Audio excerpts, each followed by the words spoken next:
plataforma al respecto a la inmigración. Y si poder dar una visión fuerte, que es no invertir más en ICE, que ya no queremos más dinero a ICE, que lo que nos hace falta es dinero para la ciudadanía, dinero para ayudar a la gente en nuestras prioridades. Pero lo de ICE está teniendo un impacto no solamente a los inmigrantes, pues nuestra gente ni fueron a trabajar, ni fueron a las escuelas. Eso tiene impacto para todos. Pero más que todo, queremos en esos días que esté aquí, porque sabemos, después de Little Rock usted va al noroeste de Arkansas. De hecho, lo que nosotros queremos hacer más que todo es levantar para usted una esperanza, que el cambio es posible. Nosotros aquí, con mayoría republicanos, pero trabajando con demócratas, ganamos en este año en la legislatura leyes para apoyar a los soñadores. Fue 13 años y fueron los soñadores mismos que levantaron la campaña, pero fue aquí en Arkansas, lo ganamos. Tenemos ciudades aquí como en Little Rock, que ellos ya han dicho que están en contra del debate nacional que es antisantuario, y que aquí este es un lugar que da la bienvenida, hasta dan identificaciones municipales a nuestra comunidad. Eso es aquí en Little Rock. Entonces el cambio es posible, y para que sepa, es que este es un estado de 75% anglos, ¿verdad? Contamos con aliados. Nosotros en esa semana, con tanto miedo, con todo lo que estaba pasando, quien nos llamó en igual de cantidad fueron nuestros aliados que decían quieren ayudar. Hasta aquí tenemos anglos que fueron a la frontera porque lo quieren ver con sus propios ojos y que ellos quieren ayudar. Es que aquí es posible ya quitar toda la polarización al respecto al debate de inmigración. No tiene que ser de un partido u otro. Aquí puede ser algo de urgencia que todos nos hace falta hacer y que todos podemos trabajar juntos como vecinos.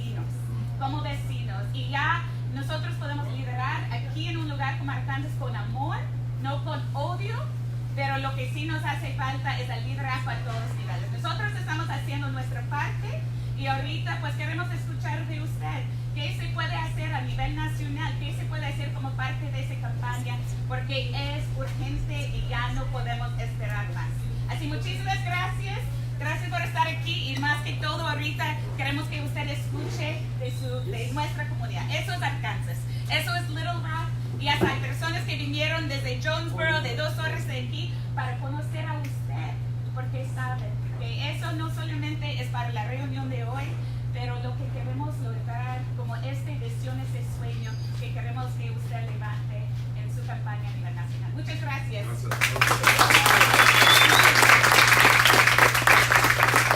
Muy buenos días. Buenos días. Y gracias por estar aquí y recibirnos aquí en su comunidad. Good morning. Thank you for welcoming us, having us here in your community. Mireya, thank you for the invitation. Thank you for the introduction. Thank you for the explanation of who we are here in Little Rock, in Arkansas. Don Eduardo, nuestro próximo presidente. Yes. Wherever you are, thank you for hosting us and having us out at Del Campo.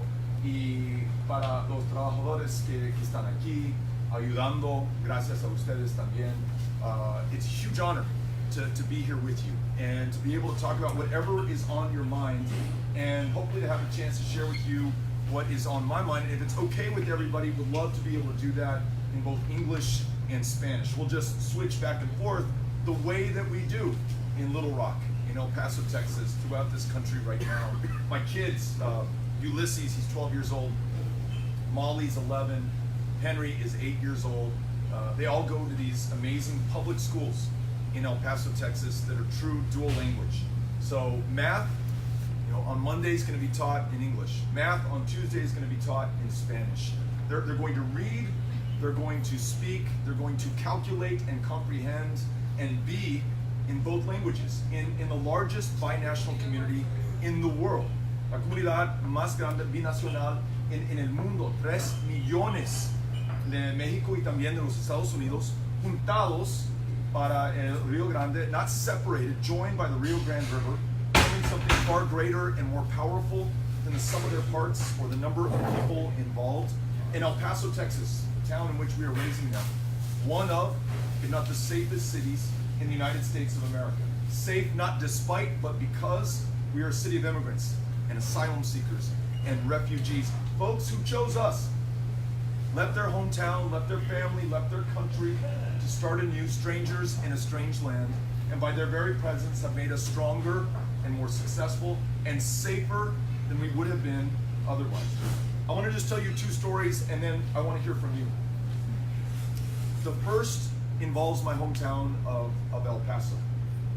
As you know, there was a horrific act of terror on August 3rd there. Somebody drove 600 miles from Allen, Texas to El Paso, Texas, motivated by racism, stoked by fear that he hears on Fox News, fear that he hears from the president, an invasion, an infestation of Mexicans and Hispanics coming into this country.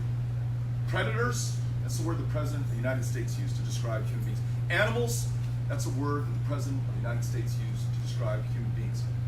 Infestations, which is what we call cockroaches, that's what the President of the United States used to describe human beings. Got to put a wall up because they're coming against us. Got to send 5,000 members of the United States military to the U.S.-Mexico border, though it's one of the safest places in America today.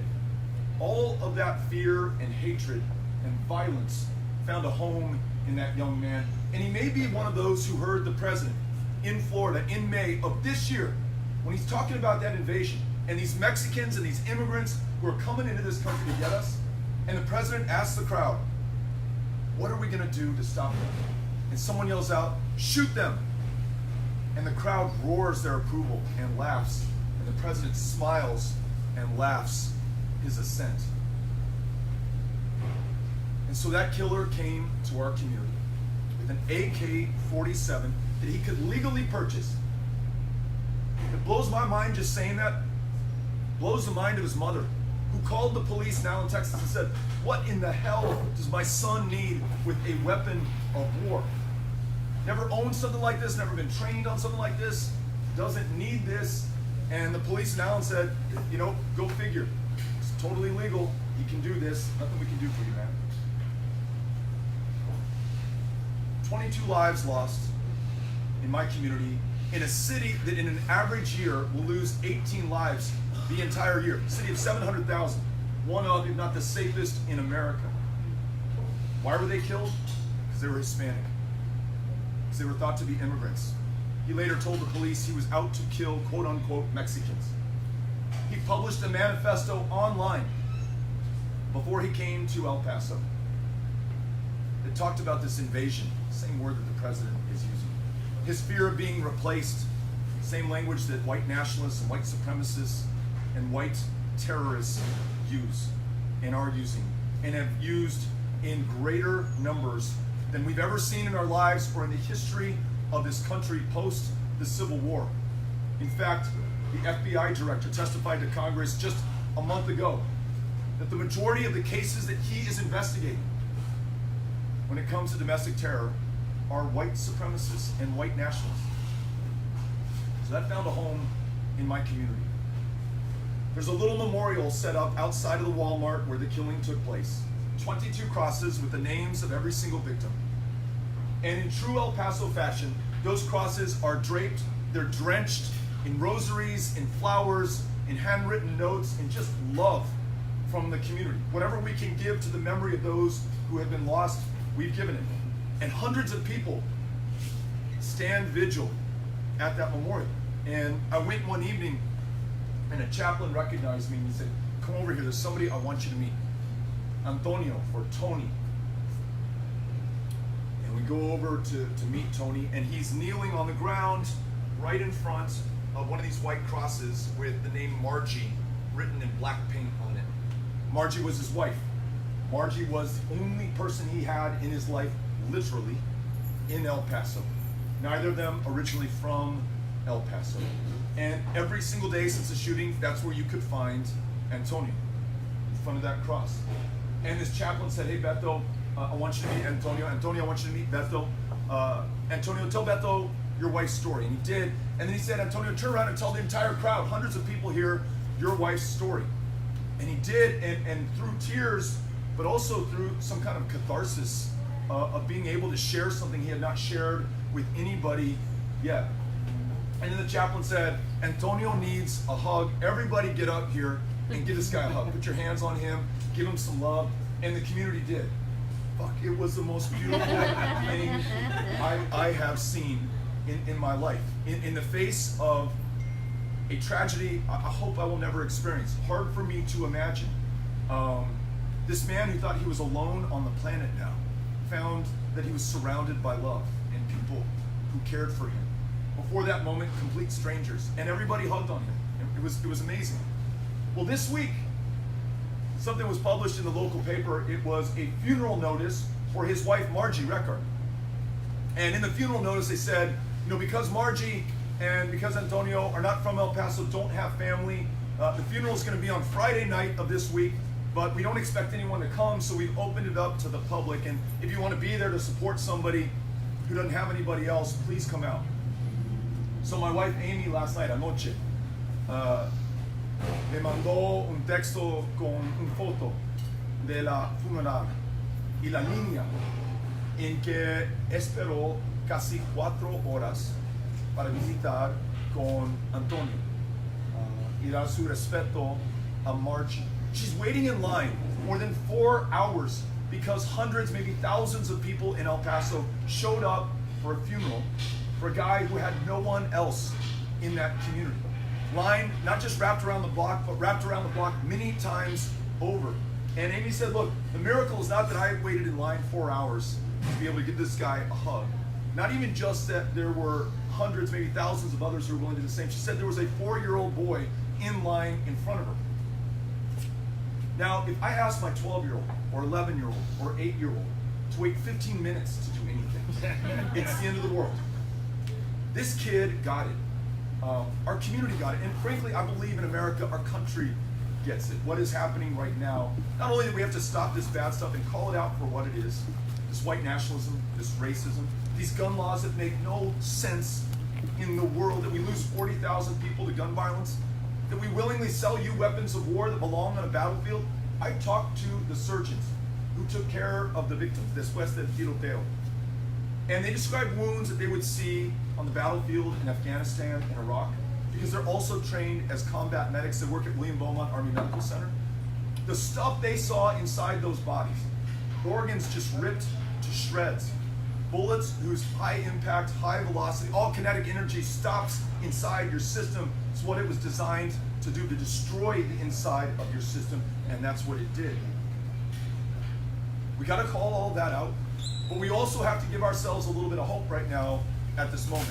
And I see that, and I feel that in what is happening in El Paso, and the fact that Mireya and others are thinking about us here in Little Rock. And we felt your love and the kindness and the support and the strength that you sent our way. The other story that I'm going to tell you is, yesterday I was in Canton, Mississippi, donde tuvimos una redada, a raid from ICE last week. Nearly 700 people picked up for working in chicken processing plants. Some of the toughest jobs we can imagine in America. A job which, more likely than not, my kids are not going to work over the course of their lifetime. More likely than not, most who are born in this country will not work over the course of their lifetime. A job that someone travels 2,000 miles by foot, by bus, atop a train known as La Bestia, or the Beast, to come to this country to work. And they've been working these jobs, not months, not years, 2 decades in some cases. And they've made it all the way up to $12 an hour. And then one day, for God knows what reason, from their perspective, in come helicopters, hundreds of ICE agents armed, guns leveled at your head, for working in a chicken processing plant in Canton, Mississippi. We talked to some of those who were picked up. We talked about people who were bound by the wrists, bound by the ankles, their wrists and their ankles tied together, like you are an animal. We talked about people who were punched in the face. Look, if somebody came into my workplace and I had not done shit for years, I posed no threat, I'm not a criminal, I'm not threatening anybody, and they come in with guns drawn, you know what? I might get spooked and I might try to run as well. I don't think that is an inhuman or an unreasonable response to that level of violence. And punched in the face for doing so, tackled, violence visited upon them, and then taken to a detention center, unable to post bail. Look, in this country, you can commit some god-awful crimes against your fellow human beings, and you can post bail. For committing really no crime at all, they are locked up. Now, unable to earn a paycheck, unable to pay the rent, unable to put food on the table, unable to afford an attorney, un abogado, para defender los migrantes que están en el cárcel en este momento. No pueden pagar la renta, no pueden hacer algo por sus niños o sus hijos o contribuir más al éxito de su comunidad, de la economía del país. To what end? What do we get from that? Met a man in Forest, Mississippi yesterday. In his arms is a 4-month-old child. Next to him is his 3-year-old son. Next to him is his 11-year-old son, named Henry. It's the name of my 8-year-old son. But his 11-year-old Henry, amazing manners, beautiful grace. He would have every right in the world to be so pissed off at me, an outsider, a white guy, somebody who's been part of government, a government that has royally screwed up our immigration system, and by extension, placed him in this precarious position because his mom, the mom of that 4-month-old, 3-year-old, 11-year-old, is locked up right now.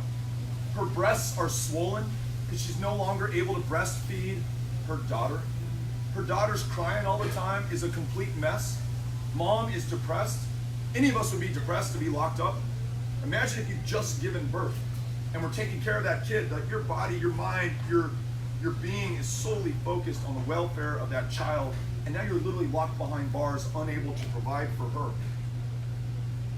We met a woman who had just been released because ICE found out that they had also detained her husband, and so her kids were on their own, absolutely unable to know when or if they were going to see their parents again. Only when ICE realized days, a week later, that they made a mistake, they released her. And I said, tell me how you feel. And she said, actually, I'm just happy because I get to be with my son. I've been thinking about him nonstop, worried about him, unable to get in touch with him, wondering if he's okay, just wondering where he is at all, and I can be with him, and that's all I care about right now. Hundreds of families. We think of the nearly 700 who were picked up. 400 are still detained. 300 have been released. All of those families wondering, how do I pay the rent? Due in 2 weeks. How do I make ends meet? And let me close with this. We know that the two things that I just described are connected. The massacre aimed at Hispanics, the workplace raid, one of the largest in the history of the United States of America, aimed at Hispanics and at immigrants. The rhetoric of this president, the warnings of an invasion, the military footing that he has placed this country on to repel people who come to this country defenseless, penniless, at their most vulnerable and at their most desperate, fleeing the deadliest countries on the face of the planet. We met a woman, Cynthia, you remember this, yesterday in Canton, Mississippi. Her job, she came to this country seeking asylum 4 years ago, has been wearing an ankle monitor every single day since, because they did not grant her asylum, or her case is still pending. Raising 4 kids in her house, she goes into those plants and those factories, las fábricas, para vender tamales. Now there are no longer Hispanic immigrant workers, no one to sell to. She's afraid she may have to go back to Guatemala. In the middle of the conversation, she lifted her shirt and she showed me all of the stab wounds that she has on her torso, from gangs who attacked her and tried to kill her when she lived in Guatemala. Told me that she just received a phone call from one of those gangs who told her that they had killed her husband, who was back in Guatemala, and that they are going to come for her kids because her husband owed them, and the only way that debt could be repaid was through her children. She doesn't know how she's going to pay the rent, doesn't know how she's going to stay in this country, does not know if she will be deported back to a place where she will die and most likely her kids will be pressed into service in that gang or themselves be killed. That is what faces us right now. And the way that we, and let's take no comfort that it's Donald Trump, no superiority that he belongs to another party. We are a democracy. It is on every single one of us until we make this right. We are putting those kids in cages, separating those families, proposing to build a 2,000-mile, 30-foot high, $30 billion wall, asking asylum seekers to remain in place in Mexico. 13,000 in Ciudad Juarez alone, living on the streets o adentro de los albergues, without any resources, any prospect for hope, defenseless in one of the most violent communities in Mexico. So what's our response to this? Let's call it out for what it is. This racism, this intolerance, this hatred, and this white supremacy born by the minorities in this country, and right now focused on those of Hispanic descent throughout America. Do not look at that shooting and that massacre in El Paso, Texas, as a singular event. It is connected to all of us, and it will continue to happen unless we stand up against it. Let's acknowledge our gun laws that allow people like that killer to possess weapons of war, to come in to places like these and take people like us away from our families and from our communities. And then let's understand that unless we replace Donald Trump and then focus on rewriting our immigration laws to reflect our values, to reflect this beautiful community here in Little Rock, to reflect what we saw in Canton and Forest and El Paso and this country of immigrants and asylum seekers and refugees who made this country great in the first place. If we don't do that, not only will we lose any idea of America and the ideal of America forever, we will continue to lose more lives in our lives. And we cannot stand for that. So as Donald Trump pushes these communities down through fear, all of us resolve to lift them up, to see in immigrants the very best of us and the best future possible for the United States of America. I know as a country we are capable of doing these things. That's what's brought me here today. That's what took me to Mississippi yesterday. That's why I was in El Paso the 2 weeks before that, making sure this story is told and that everyone is brought into the conversation and the solution. So thank you all for having me out here today. Very grateful. Les agradezco y quiero contestar sus preguntas. Quiero oír sus ideas. Quiero tener una conversación sobre los temas más importantes para esta comunidad y para el futuro del país de los Estados Unidos. Gracias. Gracias por So, throw a hand up. I'll take the question. Yes.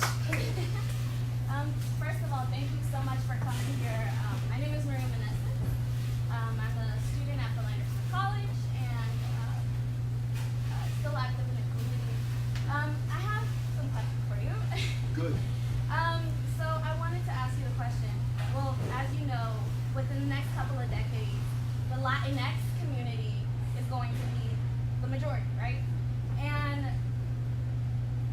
with all the rhetoric that's been going on in respect to the Latinx community, all this fear and so forth, what are you, as a white male, future president potentially, going to do to address white supremacy? Because the way that I see it, they're terrorists when they commit these acts of terror, especially against young people or whatever it is, and they want to blame mental illness when it's not. Yeah.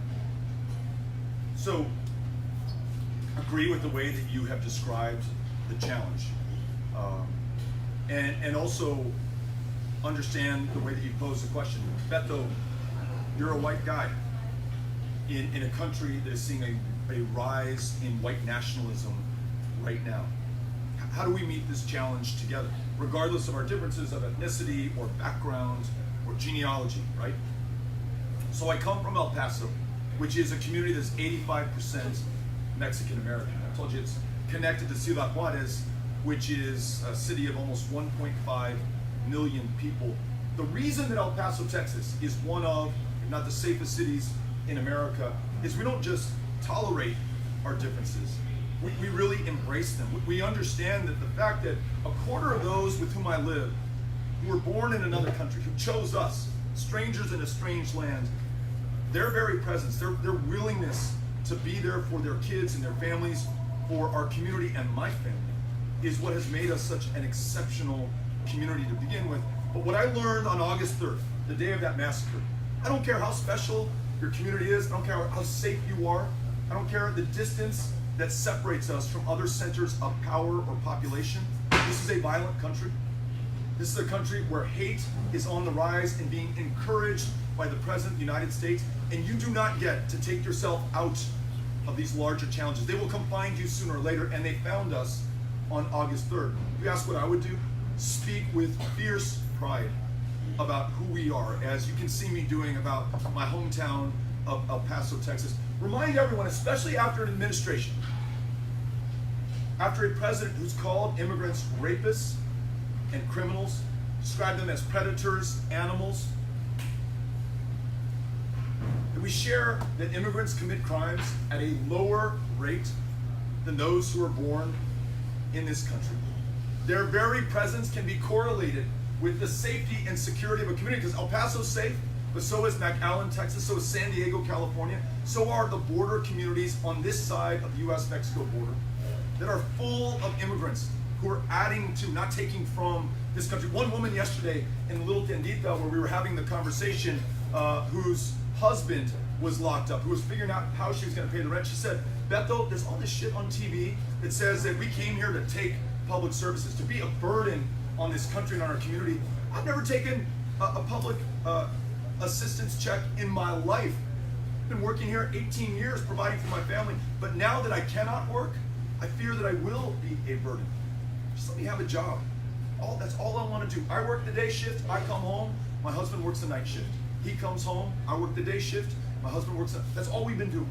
So I'm going to talk about how hard these folks are working, how they make our communities safe and secure, and how when we legalize them, 10 million, including dreamers more than 1 million strong, who live every day in fear of being deported back to a place that they do not know, because they did not grow up there, they don't speak the language. Make them US citizens as soon as we can. This country, even more than those immigrant families, is going to benefit by what they contribute to our economy, to our quality of life, to just our sense of who we are as Americans. So we'll speak that way as I'm speaking. We'll change our laws to reflect that. And I think by lifting those people up, all people up, they are less prone to be attacked, to be seen as the enemy. No son una amenaza, son una oportunidad para mejorar este país.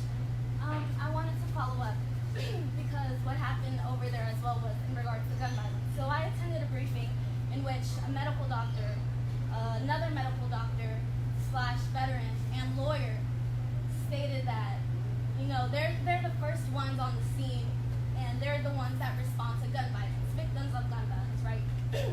They said that in Oakland, California, there used to be a rise in gun violence, right? They conducted research and studies and went into the community, figured out what was the root cause of the issue. And they realized that the media was blaming a group that wasn't a part of the issue. Once they found out what the key issues were, they changed how policing was done. They gained more cultural competence and so forth, and how to approach people in the community. And they saw violence decrease by 50%. As future president of the United States, do you see yourself asking Congress to appropriate more funds for gun research? Not necessarily changing the laws and so forth, but just more money into doing more gun research and so forth in the communities to reduce inner city violence and so forth, because Little Rock is plagued by gun violence. The answer is yes, but I wouldn't separate the two. I would say yes, we need to research this. Get this, this one is almost impossible to believe, but you hit the nail right on the head. Congress has prevented the Centers for Disease Control, CDC, from even investigating gun violence, lest we somehow learn the answer and do something about it. It would be as though 50 years ago we said, you know what, I think there's a connection between cigarette smoking, and lung cancer, but let's not study that shit because I don't want to know, right? And the tobacco people, they are so generous in their campaign contributions. They really helped me to get reelected to do good stuff for my community. So let's just, people want to smoke, let them smoke. Of course, we did not do that. The Surgeon General made the connection clear. Cigarette tobacco use has gone through the floor. Young people are using tobacco less and less with every passing generation.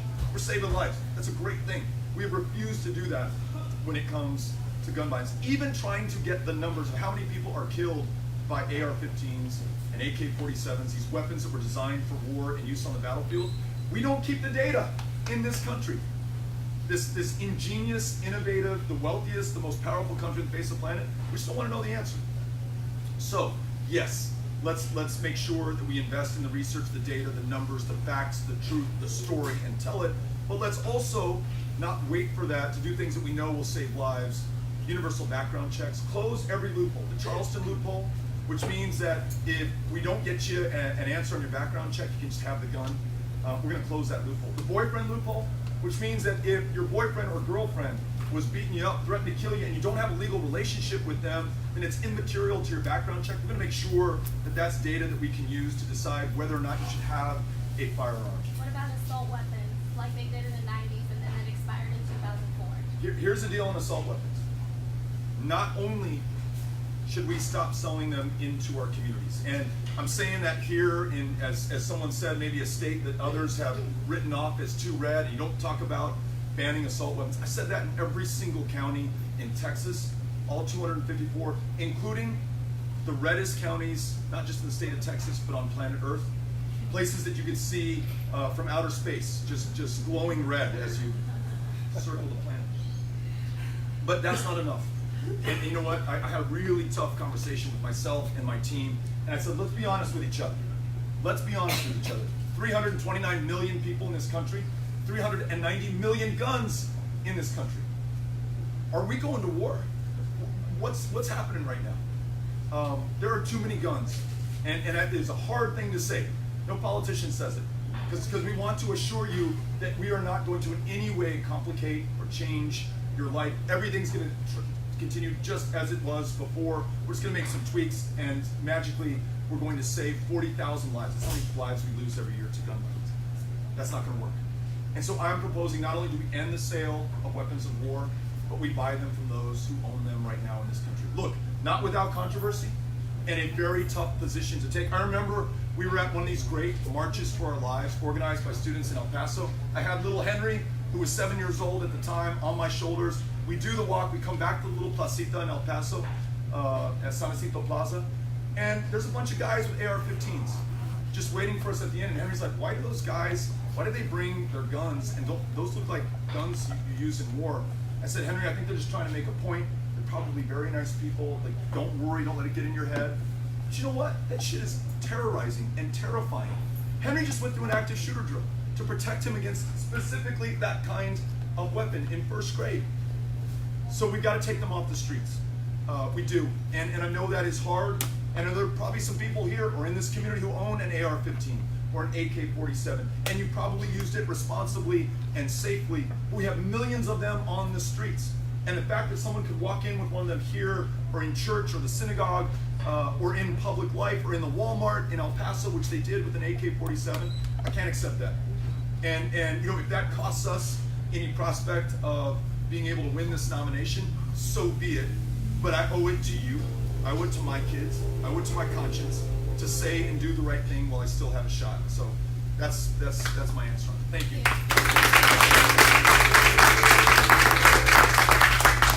Yes, Steve.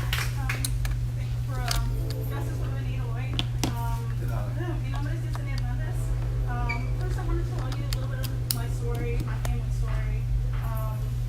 My family is from El Salvador. My mother and father came from El Salvador in the 80s. And I don't know if you're aware of the civil war that happened in El Salvador and the U.S. government's involvement with that. El Salvador had the largest massacre in recent Latin American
Arkansas, we have 7 in the same year. So to put that in perspective, 189 Arkansans were murdered in 2015. If it was compared to the population, it would have been 3,097 at El Salvador's rate. Also note that El Salvador fits in Arkansas 6.5 times with twice the population. So there's absolutely nowhere to hide. 6 million people live in that small of an area as opposed to the 3 million that live here.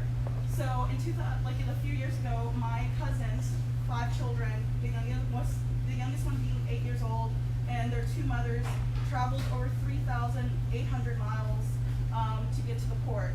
One of my aunts had the ankle monitor, never left the state, always went to court. One of my cousins was, as a 12-year-old, was raped by an MS-13 member, and my aunt was threatened to getting her tongue cut off if she said anything. So they fled, they came here, spent thousands of dollars, and only to be denied asylum and be given their deportation letters. As President of the United States, what direction would you take for immigration reform? Thank you for sharing all of this and sharing a very personal story about your family and putting it in terms where sometimes we talk about numbers, the millions of people, the thousands of miles. When you can imagine a fellow human being, you can put yourself in their shoes, or at least try to do that. What would it take to travel that far, the length of Mexico, on foot, sometimes on top of a train? We've all seen these pictures. They're not inside the train, they're not in the seats, they're on the roof of the train. It's called the Beast, or La Bestia. Many fall off the train. Many do not survive that trip. You would not leave Little Rock and do that to yourself or your kids unless you had no other option. And these families have no other option. No one does this for kicks. No one does this to come take your benefits or steal your job. They do this because, as you said, they live in the most violent country, face of the planet, bar none. That's why people do this. And I also have to thank you. The United States is not without blame for the conditions that we see. You go to Guatemala, 1954, democratically elected government. That's what we want in the United States, right? People choose their elected leaders just like we want to choose our elected leaders here. The CIA led a coup that overthrew the government of Jacob Arbenz Guzman, democratically elected. A military government was installed. Guatemala has been a shambles ever since, and we are still reaping the consequences of that decision more than a half century ago. In El Salvador, we got involved in their civil war between a right-wing government with right-wing death squads and the FMLN. Nicaragua, right next door, got involved in their civil war as well. If it's good enough for one, let's go in for 2.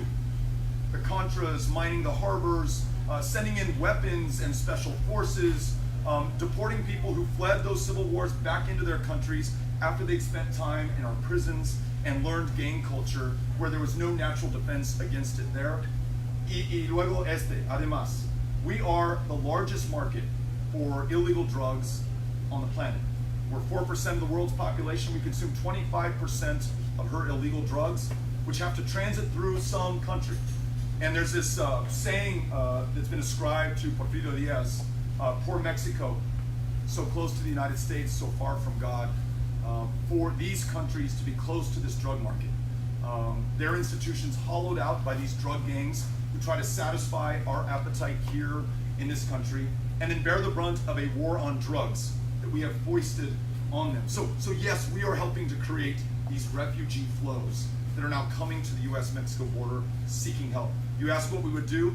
We will, unlike President Trump, who wants to end temporary protected status for folks from El Salvador or Haiti or other parts of the world, we will extend it indefinitely. And frankly, those who have TPS, they're going to have green card or legal permanent residency status and then become U.S. citizens. If you've been here for 20 years after that earthquake or after that violence, and you've contributed to the success of your community, I want you to stay here, and you will under our administration. We're going to liberate all dreamers from any fear of deportation, more than 1 million strong, by making them U.S. citizens. Current green card holders, more than 9 million in this country, waive citizenship fees, mail them already filled out citizenship application forms, because we have all the data when they applied for legal permanent residency. Make them U.S. citizens as soon as possible. And then, we're going to ensure that there is a lawful, orderly, but quick path to join family here in this country, to work a job here in this country, to go to school here in this country. We know that when we ask someone to get in the back of the line to come to America, they live in Mexico, that line is 20, 25 years long. They live in the Philippines, that line is 23 years long. I might also try to come to this country and join my family, or work a job, or flee certain death if I had to wait in a line that was 23 years long and I had no other choice. So raising those caps, accelerating the process, ensuring that we live up to our ideals and our values, and then not getting involved in other people's domestic affairs unless it is truly to help, not to intervene. I think all of that can make what we just described a heck of a lot better in this country, and by extension, a lot better. Thanks for asking. Yeah. Quisiera hacer la pregunta en español. Sí. Muchos candidatos a la presidencia han prometido una reforma migratoria durante su campaña, pero la mayoría, nadie no ha cumplido. ¿Está dentro de la agenda de los primeros 100 días hacerlo? ¿Y de qué manera usted piensa promover eso si llega a la presidencia? Pues yo voy a ofrecer el ejemplo de Little Rock, de esta tiendita de mi comunidad del Paso. Y voy a decir al país, incluyendo a los republicanos y a la gente que no viven acerca de la frontera, que los migrantes que están adentro de nuestras comunidades fortalezcan nuestras comunidades, pueden asegurar nuestras comunidades, mejorar nuestras comunidades, incluyendo la economía, los trabajos y los tipos de trabajos que tenemos adentro de nuestro país. También voy a compartir las historias de las familias, no en los números, pero las familias, sus historias, sus niños, sus niñas, sus nietos, sus nietas. Y yo sé que si usted es demócrata, independiente, republicano, yo pienso, espero, creo que va a hacer que es justo, que es necesario, si podemos incluir a usted, a su familia, a su experiencia también. Cuando estaba en el Congreso por 6 años, trabajaba con republicanos y demócratas también. Presentó proyectos de ley para arreglar nuestro sistema de migración y presenté también con republicanos. Antes hablamos en una mesa sobre los problemas, sobre el tema de migración y cómo podemos trabajar juntos en la solución. Como presidente voy a ser el mismo y, por ejemplo, tenemos los soñadores o los dreamers, más de 1 millón adentro de este país y aquí también en esta comunidad. Vamos a compartir sus historias, vamos a decidir que no necesitamos deportar, no necesitamos tener miedo, no son amenaza a los Estados Unidos y si son ciudadanos pueden contribuir aún más al éxito que tenemos aquí, al éxito de la economía. Yo espero que los republicanos quieren escuchar algo que va a mejorar las condiciones para su gente, sus familias, incluyendo en la economía. Y también no voy a hacer en la misma manera que demócratas hicieron en los años pasados. No voy a presentar una idea de un muro. Barack Obama and Hillary Clinton both voted for a wall in 2005, the Secure Fence Act, the legalization and the authority to build the wall that Donald Trump is promising right now. There are already 600 miles of it. Bill Clinton sent U.S. service members to the U.S.-Mexico border, one of whom shot an American citizen, 18-year-old goat herder in Texas, for the crime of being Hispanic and walking the border at night tending his goats. We're not going to repeat those same mistakes. Vamos a hacer que es necesario y es justo. Y luego podemos describir cuando hacemos, así podemos asegurar, mejorar nuestras comunidades. Doing the right thing improves and betters our communities, the economy, and makes them safer as a result. We don't have to be defensive. We don't have to be apologetic. We don't have to find some middle ground on this that involves building walls or putting kids in cages or militarizing the border. And perhaps somebody who is from the border, nací en la frontera, can share this message in a way that no person has been able to do before, from experience, from pride, and from being able to get this done with Republicans and Democrats alike. Gracias, Pablo.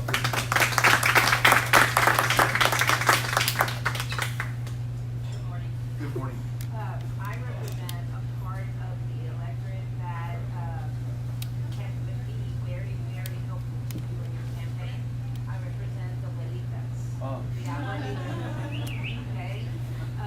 Not only that, I'm a Mexican immigrant that came to the United States when I was 6 years old.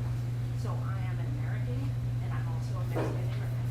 There are many Hispanic and Mexican immigrants that live in the United States. I'm also a a veteran teacher and school district administrator. And I'm here speaking on behalf of all of our students that the only way that they can make it out of poverty is through an education, our DACA kids. And I know you've already mentioned them, Yep. but it's very important to me to be able to say to you that I appreciate you saying that it's not going to be business as usual. Right. What has been done in the past by our Democratic presidents has not been enough. No. DACA was not enough. We need that pathway to citizenship for our DACA kids because they are wonderful kids. And those of us that have been in education for over 30 years, I couldn't miss the opportunity to say thank you for making sure that that's part of your platform. And we just appreciate you being here in the Thank you. room. Really appreciate that, and thank you for your public service as well. And just one real quick note on this. We were talking about business as usual, and we talked about it in the answer to the last question.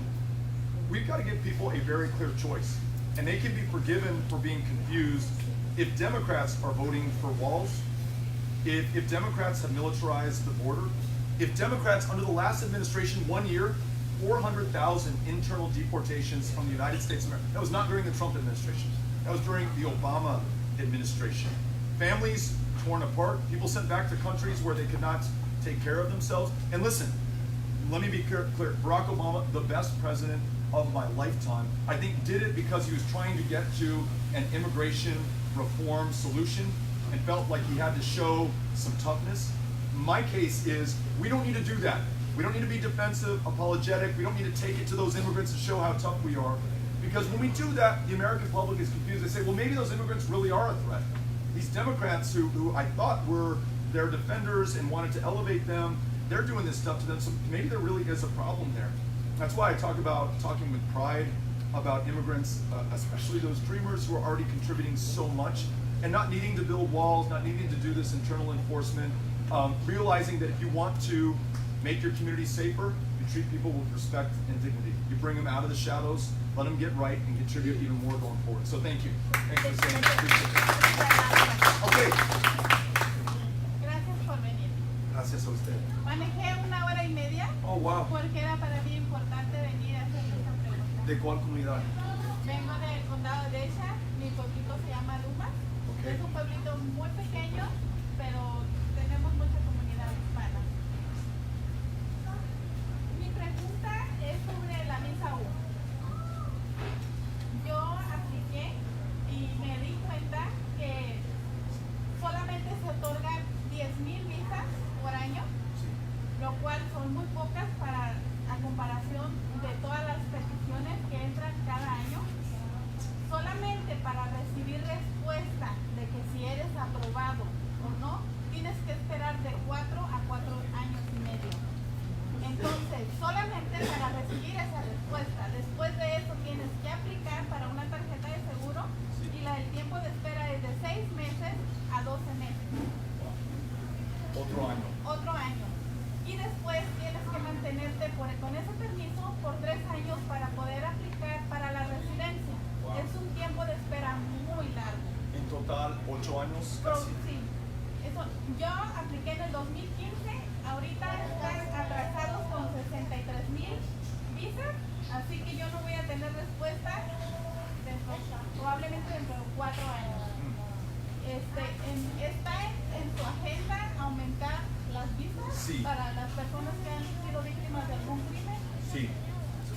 Sí, y voy a responder primero en español y luego en inglés. Sí, necesitamos aumentar el nivel de las visas que tenemos aquí, porque gente no tiene 5, 8, 20 años esperar para salir de un problema, una comunidad muy violenta, para juntar aquí o reunir aquí con su familia, trabajar aquí, contribuir aquí al éxito que tenemos. Cuando aumentamos los niveles, gente puede venir legalmente, pero más rápido que están haciendo ahora. Y en cada tipo de visa, en cada país necesitamos hacer pero más importante que todos, los tipos de visas como cuando gente tiene miedo de su comunidad, de su marido, de su familia, de su situación, muy importante que podemos hacer algo de una manera más rápido. Y luego no tenemos las rutas para hacer algo entre los puentes internacionales, gente que necesitan cruzar sin documentos y estar aquí en miedo, en la sombra. Necesitamos una ruta legal para cada persona y más rápido. Question is, do we need to raise the caps on these visas? Answer is yes. We're providing an incentive for people to cross in between ports of entry. If you are in fear for your life, the process that you just described, that could take 8 years, maybe longer in some cases. You just don't have that time. And so by raising the number, the caps that we have on the number of visas, processing them far more quickly, realizing and accepting and celebrating that when you're here in our community, when you're here in the country, it's great for you, it's even better for all of us. Everything that you're going to do and contribute and make our lives better with. And so every class of visa, and then looking at every country, because we have country caps that force people into these 20, 25-year lines, those need to be increased as well. And then this is what we can say to Republicans and Democrats, folks who don't like our immigration system because they are worried about people coming here in an unregulated way. There will be an orderly, legal, quick path for someone to come here. No incentive to try to cross without documents, no incentive to overstay your visa, no incentive to hide and live in the shadows. Every incentive to do this the right legal way. So that's what I want to do. Thank you for asking the question. Appreciate it. Okay, Cynthia showed us that was the last question, but we're going to try to hang out here a little bit. Yes. Yeah, go ahead. Just the last one. I know you gotta go. That's okay. But I'll be quick. I got a quick story about my family. Please, immigrated here in the 70s. Mi familia inmigró aquí desde los 70. Ha contribuido a la comunidad. Mi papá ha sido, vivió en Chicago, ha trabajado en los fields, en la pollera, en el campo. Trabajo duro. Yo también he trabajado en la pollera. Y la verdad, he tenido la oportunidad de trabajo malo, pero me ha ayudado también a valorar el trabajo que he trabajado. Mi papá tuvo el primer restaurante en una comunidad pequeña de Detroit, desde el 94. Ha creado trabajo. My dad had the first restaurant in Queens, Southwest, Arkansas, the first Mexican restaurant. Had great jobs, had provided housing. Ha comprado departamentos, casas, ayudado a la comunidad inmigrante. Yo iba a la universidad, tuve el privilegio, tuve buen trabajo. Mi papá ha contribuido, our family has contributed thousands of tax dollars, provided jobs in the community. Estando aquí desde los 70 por un pequeño delito que él cometió hace años atrás, más de 30 años. Con esta administración, just a small, incident my dad had with the law over 30 years came back to haunt him.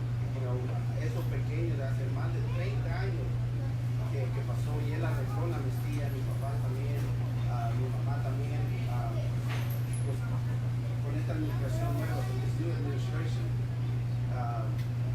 they came after him, vinieron con él y lo deportaron. Y cuando estaba allí le querían meter más que él había hecho esto, que no era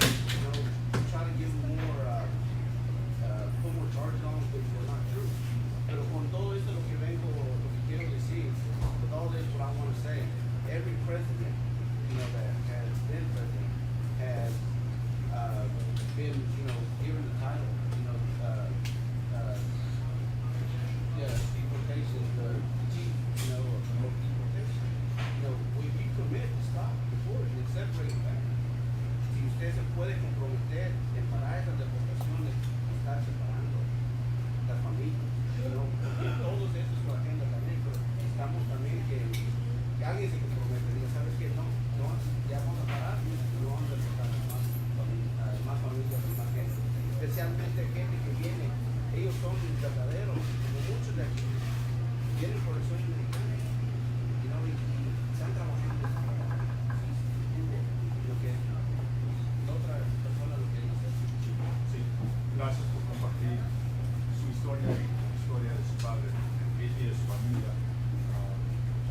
La respuesta es sí. The answer is yes. We will stop these internal deportations. People who pose, like your dad, as you described, no threat, who in fact actually have contributed to not only his success and your success, but the success of the community that he's in, the jobs that he's created, the people he's been able to help out to make sure that they're successful and that they're able to contribute more. And I'll tell you this, we also have to be very honest and very clear-eyed about the cost. Not only does breaking up families hurt those families, and it does, I can only imagine how you feel and how the rest of your family feels. But the way that we're treating immigrants right now, 7 children, kids, defenseless, have died in our custody just in the last year under this administration, who've been detained in these hileras, these chilled border patrol centers. They're sleeping on a concrete floor just like this. If they're lucky, under a tinfoil blanket. We literally just had to get a court ruling yesterday, ayer, or earlier in the week, that they should be allowed to have toothbrushes and soap, clean themselves. So there were kids, toddlers, without diapers, who were just relieving themselves on the floor, being cared for by older kids in that same cell, sleeping on that very floor that night. No wonder we lost the lives of 7 that we know of, and thanks to the press, we didn't know about the 7 until somebody uncovered that fact. So there may have been more lives lost. That wall that I'm against, I'll tell you in part why I'm against it. Nearly 10,000 people have been killed trying to cross into this country as the walls push them into ever more remote stretches. They're not in a cell, they're not separated, they weren't deported, they are dead in the desert. Kids, women, men, just coming here to try to work the toughest jobs, polleras or in los campos, that we have here in the country right now. So this stuff, this rhetoric, these kinds of policies, which Democrats sometimes think will purchase some goodwill, some middle ground, the ability to come to consensus, they're killing people. Absolutely killing people. And again, none of us can have the superiority, morally, politically, or otherwise, blame it on President Trump, although he's the worst of them, or Republicans, because we've all been complicit to some level. So we have to be very clear. My clear answer to you is, yes, I will stop those internal deportations. We will build no more new walls. In fact, we will take down walls in many parts of the U.S.-Mexico border because of their contribution to deaths. We'll rely on local communities to decide what the future of those walls will be. And we're going to treat people like human beings, not like animals, not like predators, not like killers, right? When we do that, this is going to be a much stronger. All right, are we going to be able to hang out for a little bit? Okay, we're going to hang out for a little bit for anyone who would like to say hello. I know we're going to answer some questions from the press, not the enemy of the people, the best defense against tyranny. And we want to thank Don Eduardo and Mireya and everybody who helped to organize this today. Thank you all for coming out. Very much appreciated.